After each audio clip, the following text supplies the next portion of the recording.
Explain? Okay, let's see. If I can remember how George's changes went, this was one of the first George Shearing quintet arrangements I ever heard. I was maybe about 7 or 8 at the time. And the thing about George is that he takes the idea of common tone substitution to its ultimate amazingness.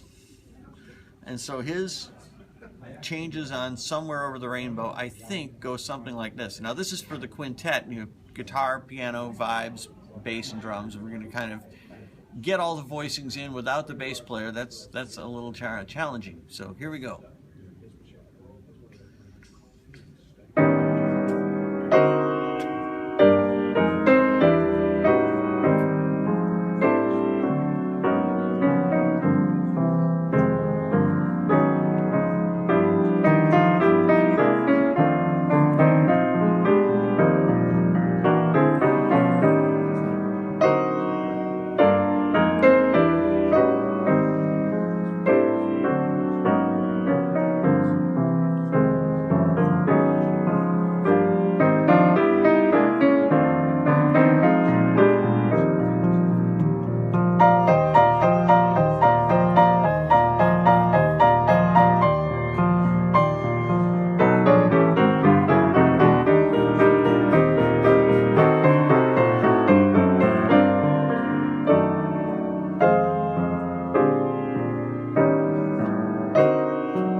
Okay?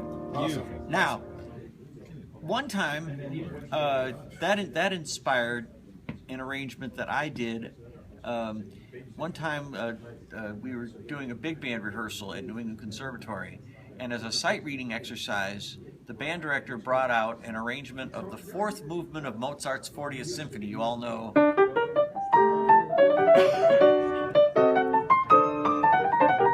Right? And the guys didn't know whether to read it straight or swung, and they just put it on the pavement. It was ugly.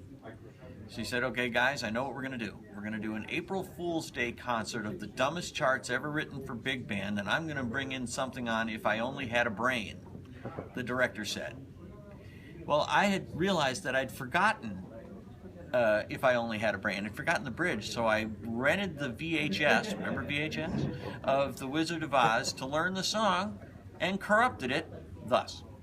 Exactly.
was gorgeous. Amazing. Now, the reason why that's funny, you all know giant steps? Yeah.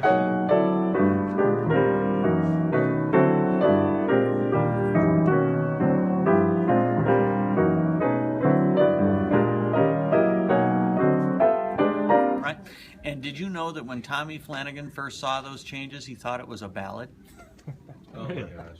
Which, if you know the original recording where he's like struggling because after Train is like laying it all down, and then he goes, right?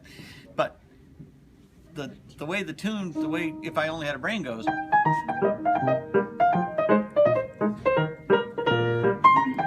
right? That whole thing. And here, that's giant steps in the middle of If I Only Had a Brain. That's awesome. Thank you. That's my sixth sense of humor. Because one time, which I also got from George, because one time he did a bit on the national anthem, and he plays it in the key of B major, which is your first thumb in the eye kind of thing, and he goes,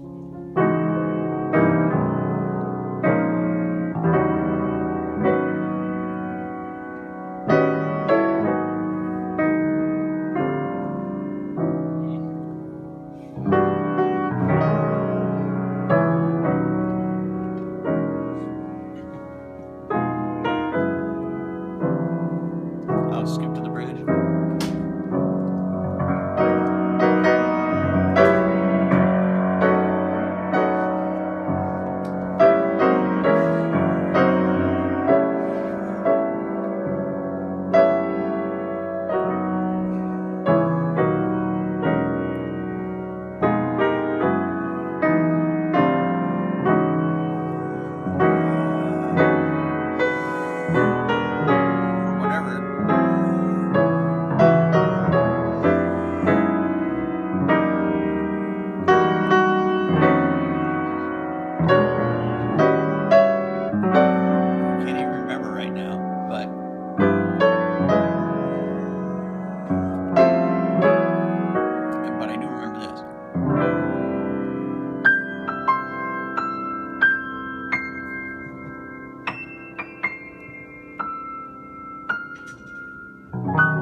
I don't think people realize that about him. And he would also do things like, you know what a fugue is? A fugue is a thing where you split your mind into as many parts as there are voices until the men in the white coats come and take you away. Well, one day he claims that he woke up one morning and his mind was so split that he went to the piano and played.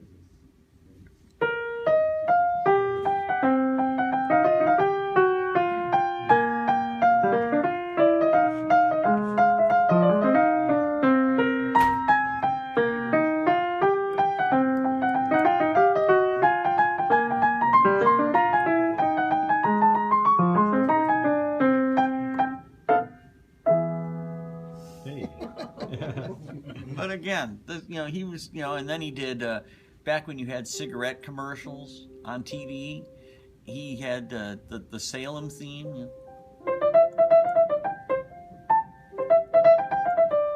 You can take Salem out of the country, but what is a country butt? Now, I'm from England. I know what a London derriere is, but what is a country? And then he would take this theme and he would play it as Mozart would have played it, as Beethoven would have done it, as Chopin would have done it, as Bach would have done it, as Tin Pan Alley would have done it, and it was high theater. You know what I'm saying? That's wonderful. Well, thank you for showing us that. Sure.